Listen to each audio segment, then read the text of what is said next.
All right, so in this video, I want to dive right in teaching you one of the most important things that you can do to immediately change your visibility on your Google Business profile.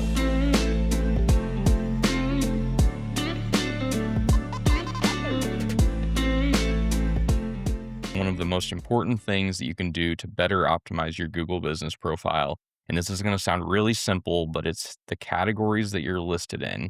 And this can completely make or break your local rankings. And as simple as it may seem, businesses come to us every single week that have just gotten this totally wrong. And if you've gotten this totally wrong, what's going to happen is Google is never going to be serving you in local search results for the right terms or keywords. So I'm going to share my screen with you and I'm going to show you exactly what I'm talking about. In your Google Business profile, from the management screen of the Google Business profile, if you click on Edit Profile, you're going to see the business categories that you're listed in here. You have the ability to be listed in one primary category and up to 9 additional categories or subcategories.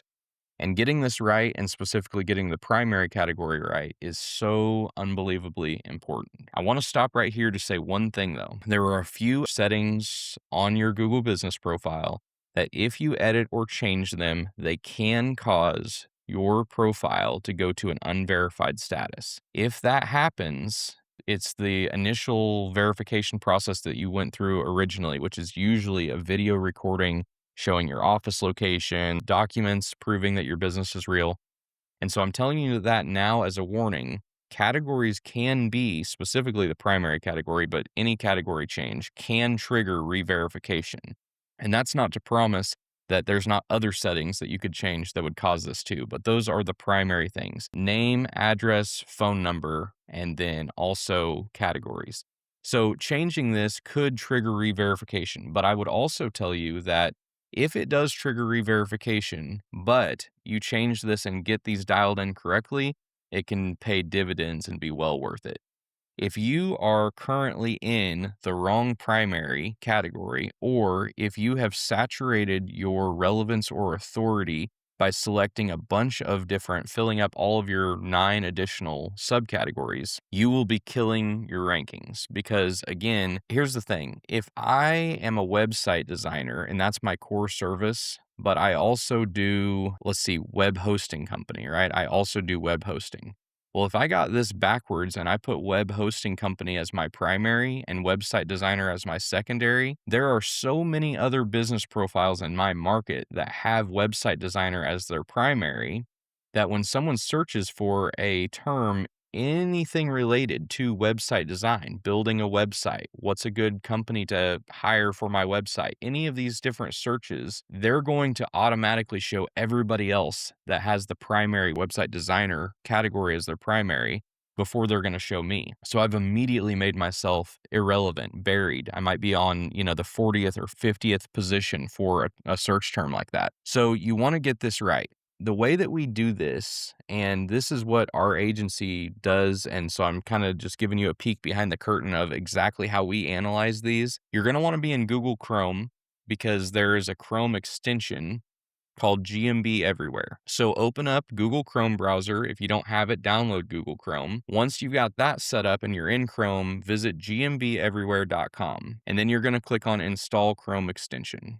Once you've got that all set up and it's installed, you can click on your plugins over here and you will see GMB Everywhere. Okay. And you want to just make sure that it's turned on. Then the next thing that you're going to do is go and search for the business type that you are, right? So if I'm a plumber, I'm going to say plumber, Springfield, Missouri, right? Or plumber, Canton, Ohio, or wherever I am, Los Angeles, California. So I've done web design, Springfield, Missouri. And you can see here, this thing, until you had the plugin that I just told you to install from GMB Everywhere, before you had that here, plugged in, you wouldn't have seen any of this. This is GMB Everywhere popping up and giving you these other little buttons and options, okay? So I typed in web design, Springfield, Missouri. You can see on this local map pack, our company is the #1 rated here or #1 ranked here.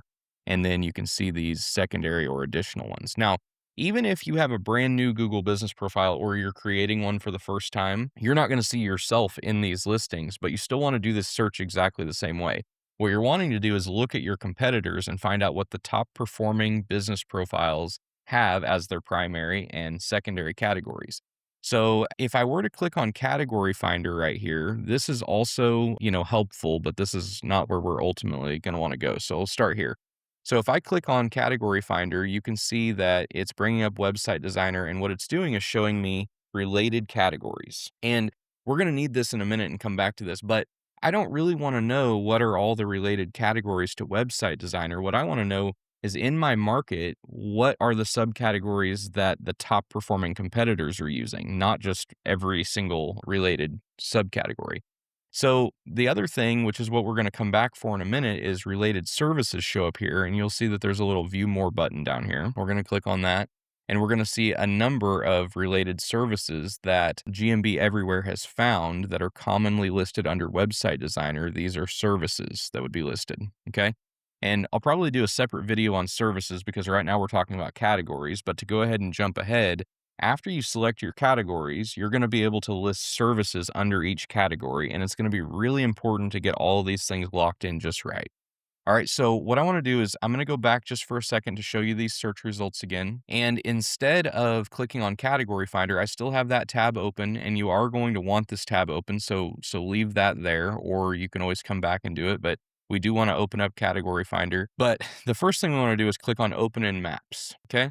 Once you open the maps view like this, what you're going to see is that the GMB, or it's really GBP now, it used to be called Google My Business. Now it's called Google Business Profile, but it still says GMB categories. It's showing you the starred one is the primary, and then it's showing you every subcategory that this business has listed.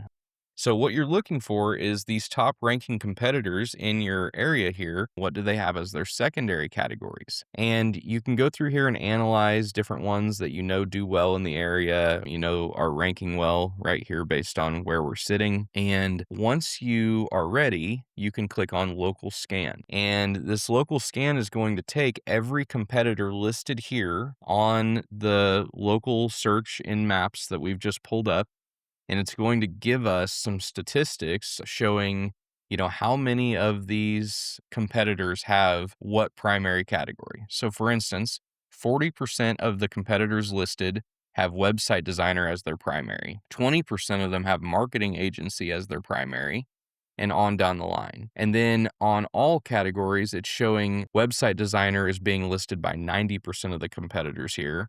Marketing agency is being listed by 60%, and then web hosting company 55, and you can follow this on down. Now, what you want to do, I said in another video, or maybe earlier in this video, just because Google gives me the option to list 10, one primary and 9 secondaries or subcategories, I don't want to list in all 10 unless every one of those is super, super relevant for my business. We tend to recommend 2 to 5 subcategories outside of your primary. And the reason for this is that if they're not super relevant to you, what you're going to do is just spread out your authority so much that Google's going to say, if someone searches for website design, and I've got website design, but I also have 9 other ones, and some of those are kind of getting on the verge of being unrelated completely, then Google's going to feel more confident recommending someone that only has website design and 1 or 2 other ones, to say this is someone that's their specialty is web design, because that's basically all that they do.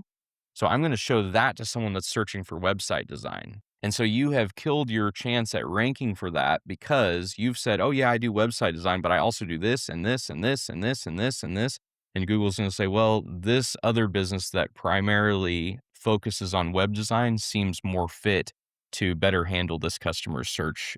So based on this, you have to make a determination of what is the core service that I want to get customers for. That's going to need to be my primary, the thing that I really specialize in and is the bulk of what I do. And then beyond that, what are the other subcategories that are extremely relevant to what I do? They're really the services that fit my business best. And if you start getting outside of that and you're like, well, I don't really do that, or like for us, let's say video production service. We don't do that. We might help do some video editing for a website that we're working on. We might even contract out some video production to someone else. And so do we offer or work with or around those services? Yes. But I'm not going to, kill our authority and relevance on website design to say that we're also a video production service when that's really not what we do. That's not our core service, and it's not a service that we even really offer. So this is where you want to ask yourself those questions and get realistic with what's the primary thing I should be listed at under, and then what are the secondary things that really apply to me, that are really things that we offer and things that we do. Once you get all that figured out, you're going to come back over to your Google business profile, and this is a screen of a profile that already exists. Obviously, if you're building one brand new, you might be in a different setup screen than what I'm in right here. But most of the time, you select one primary whenever you're setting up, and then you come in and add your secondary or subcategories. So you're going to come into your Google business profile from the management screen like we did earlier. You're going to click on edit profile. And then right here, you're going to click on edit for these categories. And you've got your primary category, and then you've got your secondary or additional, and so on. You can add more. And so I'm obviously not wanting to change mine, so I'm just going to hit cancel. But this is where you can add those categories in. And also, as you search, it gives, options of ones that are available to choose from. So I'm just going to hit cancel. But locking this in is extremely important. Okay. And getting this right is extremely important. It is the difference between showing up for the searches that you actually want to and not even being an option in Google's mind for the searches that you want. Now, later, as we get more technical, we'll talk about the things that should be on your website to further enhance your authority and relevance on the categories and services that you select here. In a perfect world, and if you're in an extremely competitive market like Dallas or Los Angeles or something where you have a bunch of competitors in your area, in order to make it into the top 3 map pack rankings, there's going to be a lot of extra stuff that you have to do than if you're in the middle of Tennessee somewhere and there's, 5 or 10 people in your town that do what you do. So the level of how technical and how advanced your SEO strategy is going to be dependent on how competitive your market is. But in a perfect world, if you're needing to optimize from every single angle, then on your website, you're going to want to have a page dedicated on the website for every category that you list here. And then eventually we're going to be listing out services as well. You get to those from right here, edit services, and you're going to want to have a page on your website for every single category and service that you list. And that is going to allow Google to see this is a real company that really offers these services, and I can match that up and verify that by the connected website that I'm seeing here. The website that you have connected, there's a button that says visit our website, and that is coming from right here. And you will notice a more advanced strategy or technique that we have in place here is that our website that's connected here is not just our root domain. So we have sportsmancreative.com, and we've got a secondary page on the website, sportsmancreative.com/Springfield Mo Web Designer. And again, that's a much more technical strategy that I'm not going to get into here.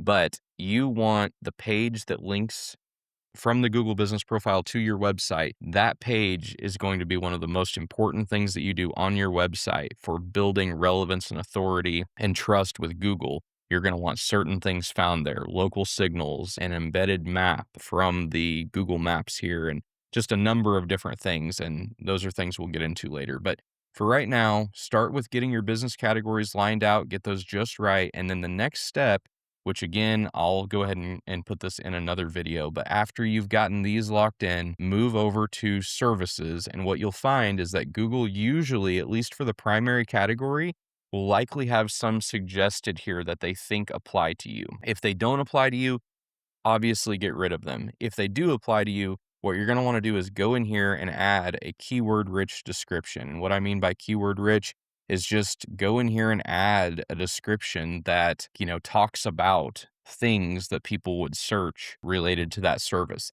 The other thing is, again, I'm jumping ahead, but the other thing with these service descriptions is make sure that you're listing out every single service that you're offering individually. So for instance, whenever we have a plumber and they say, "Oh yeah, we work on water pipes." Well, we don't want to go in here and put water pipe work and leave that as is, right? We want to say water pipe repair, water pipe installation, water pipe replacement, every single variation of that, because every service gives us another opportunity to add another description. And each of those things are going to be directly connected to what local people are searching for and weird little one offs sometimes that you might show up for because you have something else listed that another profile doesn't. So I hope this helps talking about your categories and your services. But the number one thing here is make sure your primary category is locked in exactly right.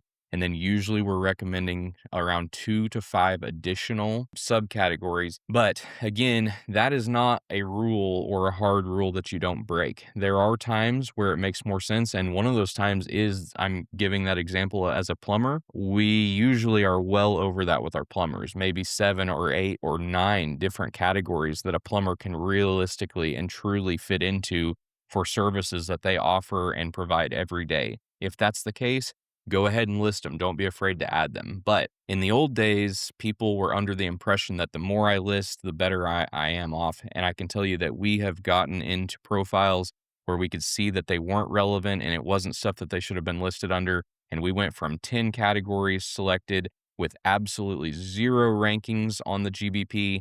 And we dropped it down to the really actually relevant 3 or 4 or 5 or 2 or whatever it might be. And it has gone from no rankings to immediately showing up in the first position in their closest area there and, marginal rankings outside of that closest area. So don't oversaturate your authority by trying to just list everything that you can. But if it's really, truly something that you offer and do every day, then go ahead and list it. I hope that helps, and I will be seeing you in the next one.